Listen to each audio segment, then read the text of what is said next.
Today, the whole day, in a number of our regions, work had been carried out after the massive nightly Russian attack. There were more than 500 drones, 574, and there were missiles, including ballistics. 40 missiles. A large portion of all of that were intercepted by our warriors, and it is notable that we do have such an ability, and we have the required means to do it.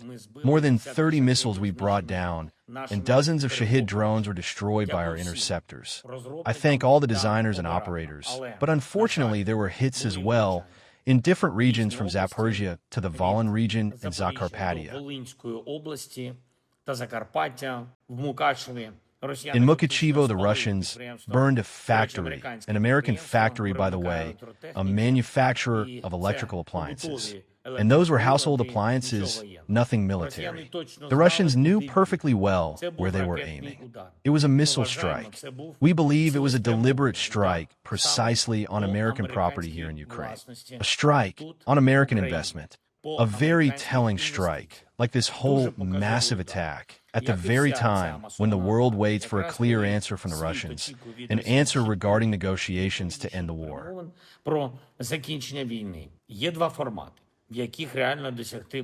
There are two negotiation formats which realistically can bring progress, and one of these is to meet at the leadership level. A bilateral format of Ukraine-Russia and a trilateral one, Ukraine-US-Russia. We discussed that in Washington. Putin talked about that during his call to President Trump. Now what we hear from Russia is just, truth be told, simply indecent.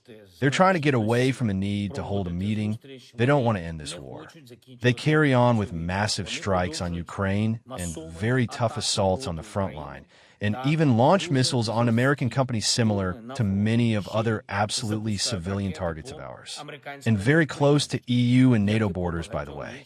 A Russian attack drone ventured into the territory of Poland, and very unpleasant incidents involving drones also took place in Lithuanian territory. All of this is not something, accidental. It is Russian arrogance. We expect a principled reaction from our partners. Це все не є чимось, випадковим, це наглість росіян. Розраховуємо, що реакція партнерів буде принциповою.